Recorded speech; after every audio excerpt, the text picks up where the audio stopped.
বাবার বাড়ি এসেছি আজ 1 মাসেরও বেশি হয়ে গেছে। এই শীতের মধ্যে যদি রকম রকম পিঠা না খাওয়া হয় তাহলে কেমন হয় বলেন। আমি বরাবরই এসে দেখি আমার বাবার বাড়িতে প্রচুর পরিমাণে পিঠা বানানো হয়, কারণ শুধুমাত্র একটাই, আমার বাবার সব রকমের পিঠা খুবই পছন্দ। 4-5 দিন হতে না হতে এক এক সময় এক এক ধরনের পিঠে বানাতে বলে আমার বাবা। এই জন্যই আমরা দুপুরবেলা করেই ভাপা পিঠার জন্য প্রস্তুতি নিয়ে চলে আসলাম। হ্যালো এভরিওয়ান, আসসালামু আলাইকুম। সবাই কেমন আছেন? আশা করি সবাই ভালো আছেন। আলহামদুলিল্লাহ আমিও অনেক ভালো আছি। আমার বাবাকে সকাল করেই পাঠিয়ে দিয়েছিলাম মেশিনে চালগুলো গুঁড়ো করে আনার জন্য। এইদিকে আমার ছোট ভাইয়ের বউ নারকেল কোড়ানোর জন্য বসে পড়েছে, আর এইদিকে আমি গুঁড়ো করা আটার মধ্যে ফ্লেভার এবং কি স্বাদটা বাড়ানোর জন্য একটু একটু করে জাল করা দুধ দিয়ে চালের গুঁড়োগুলো আমি ঝুরঝুরে করে নিচ্ছিলাম। এর মধ্যে কিন্তু আমি পরিমাণ মতো একটুখানি লবণও দিয়ে নিয়েছি। আর আমার মাকে আমি দেখেছি সব সময় ভাতের চাল গুঁড়ো করে ভাপা পিঠা তৈরি করে। এই জন্য প্রথমে ভাতের চালটা বেশ খানিকক্ষণ ভিজিয়ে রেখেছিল, তারপর পানিটা ঝরে যাওয়ার জন্য ঝর্ণা দিয়ে রেখেছিল। চালটাকে রোদে শুকিয়ে আমরা চালগুলোকে এমন ভাবে গুঁড়ো করি দেখতে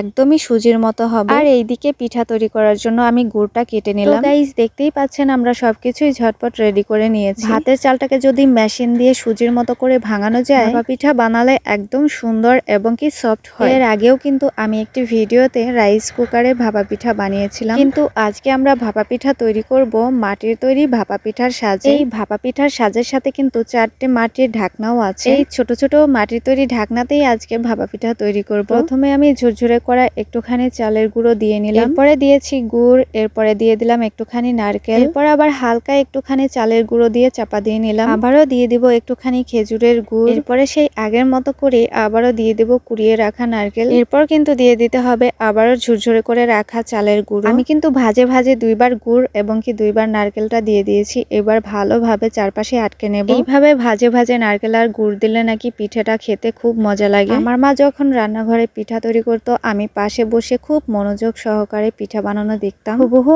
আমার মা যেভাবে কাজগুলো করতো ঠিক সেইভাবেই আমি সব কাজগুলো করার ট্রাই করি। তো গাইস 4টে পিঠা তৈরি করা আমার হয়ে গেছে। এখন ভাপা পিঠার সাজের মধ্যে 30 থেকে 40 মিনিট জাল করলেই ভাপা পিঠা কমপ্লিট হয়ে যাবে। তবে এইদিকে কিন্তু লক্ষ্য রাখতে হবে হাঁড়ির মধ্যে যে পানিটা আমরা দিয়ে রেখেছি পানিটা যথেষ্ট পরিমাণে গরম হয়েছে কিনা, এবং কি পানির উপর দিয়ে ভাপা পিঠার সাজের উপর দিয়ে ভাপ উঠে গেলেই এরপরে পিঠাগুলো দিতে হবে। আমার ছোট ভাইয়ের বউ এক এক করে পিঠাগুলো দিয়ে দিচ্ছে। পিঠাগুলো দেওয়া হয়ে গেলে একটা ঢাকনা দিয়ে সুন্দর করে ঢেকে দিতে হবে। এরপর শুধুমাত্র বেশ কিছুক্ষণ জাল করলেই কিন্তু তৈরি হয়ে যাবে ভাপা পিঠা। ভাপা পিঠার নামটাও যেমন কাজটাও কিন্তু ঠিক একই রকম, ভাপ দিয়ে পিঠাটা তৈরি করতে হয়। এই তো গাইস তৈরি হয়ে গেছে আমাদের গরম গরম ভাপা পিঠা। আমার কিন্তু গরম গরম পিঠা খেতেই বেশ ভালো লাগে, আর বিশেষ করে আমরা গ্রামের মানুষের চুলার পাড়ে বসেই গরম গরম পিঠা খেতে কিন্তু পছন্দ করি। এই তো দেখুন গাইস ভাপা পিঠাগুলো কত সুন্দর হয়েছে এবং কি সফট হয়েছে। এখন শুধু গরম গরম পরিবেশন করার পালা। তো গাইস আজকের মতো ভিডিওটা এই পর্যন্তই। ভিডিওটা ভালো লেগে থাকলে অবশ্যই লাইক কমেন্ট শেয়ার দিয়ে পাশে থাকবেন। সবাই ভালো থাকবেন, সুস্থ থাকবেন। আল্লাহ হাফেজ, আসসালামু আলাইকুম।